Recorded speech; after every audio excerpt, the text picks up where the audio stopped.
Sa mga gusto magpahakot at pasakay, PM lang kayo sa page nila kuya. Okay, thank you ate. Pahakot pasakay. Yun, isang bumabagyong araw, meron tayong client sa malolos to malolos lang yan. Parang Atlag to Matimbo. Hindi ko alam. Basta malapit lang yung pinagdalhan natin. At kahit nga umuulan, kinuha natin yung client na yan kasi nakabook na yan. At kung mamumove naman, meron tayong mga naka-schedule na ibang araw. Kaya ang sabi ko kay ma'am, pag tumila-tila at nung pumabiyahe kami wala nang ulan, katapos ng pagdating namin dyan, bumuhos na naman ang ulan. Kaya habang naghahakot yung mga kasama natin, nababasa rin sila. Pero kahit papano nga, yung mga kabataan na yun, malalakas ang katawan. Kaya kahit papano, tuloy-tuloy pa rin ang hakutan nila. At yan, tumulong na rin yung mga para makaanak ni ma'am sa paghahakot. At hindi rin naman ganun kabibigat yung mga pinahakot at hindi rin naman ganun karami. Pero, nadagdagan pala. Kasi ang nagpasend ako ng picture kay ma'am, sinend niya lang yung mga specific na ganito, ganyan. Pero nung pagdating ko, ang dami pala. Sabi ko, ma'am, di ba kako, ito lang yung nasa sa picture. Kaya nga po, ang price lang namin sa inyo, yung naangkop doon sa picture na sinend nyo at nag-okay naman po kayo. Ngunit nung nandoon na, napakadaming box, napakadaming ipinasabay na iba-ibang gamit. Pero hindi na tayo nagreklamo at hindi na rin tayo nagpa-add dahil nga kahit papano malapit lang din naman yung paghahakutan natin. At sabi ko nga sige na, hamon na yan.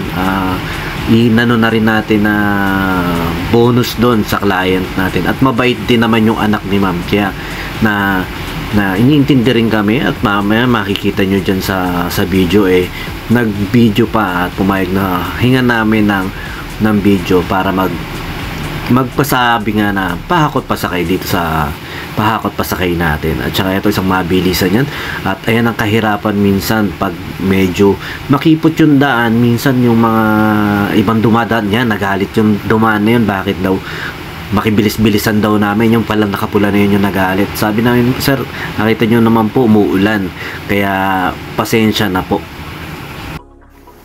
Sa mga gusto magpahakot at pasakay, PM lang kayo sa page nila kuya.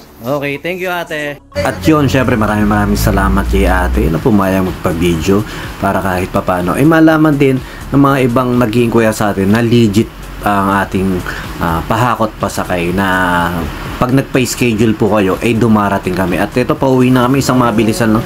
Dapat meron pa kaming hakot sa Quinto, kaso nga lang na-cancel dahil nga hindi rin sumasagot yung parang hahakutan din namin. Pero okay lang, tropa naman natin yun at lagi nagpapakot sa atin si Paring Kiko. At ito nga dito sa Plaridel, meron masarap na lugawan dyan. Anong tawag dyan?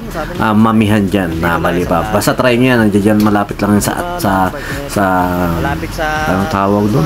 Sa Meralco ng Plaridel. Basta dyan, makikita nyo si ate, pinaalis dati siya sa pwesto niya ron sa malapit sa Meralco dahil nga daw nakakaabala siya at nang hinain niya. Pero ito nakita nyo naman, bultong-bulto para sa mga may hilig sa mami dyan, lalo na ngayong mga tag-ulan. Try nyo yan, lalo na sa mga taga-Plaridel. Ayun lang, maraming salamat kay Patrick at saka syempre kay Cholo na nakasama natin yun. At pauwi na tayo at kaninang umaga, meron din tayong pinuntahan doon sa Makinabang dahil nga sinamahan natin yung mga mami namin na may konting inaayos doon sa barangay. Ayun nga, sa mga tropa natin, sa mga client natin dyan, sumayin nyo kapayapaan. Peace with you. God bless. BJAM Lights and Sounds. Pasok sa budget mo sa lahat ng klaseng auction, gaya ng birthday, kasal, binyag, at kahit ano pang okasyon.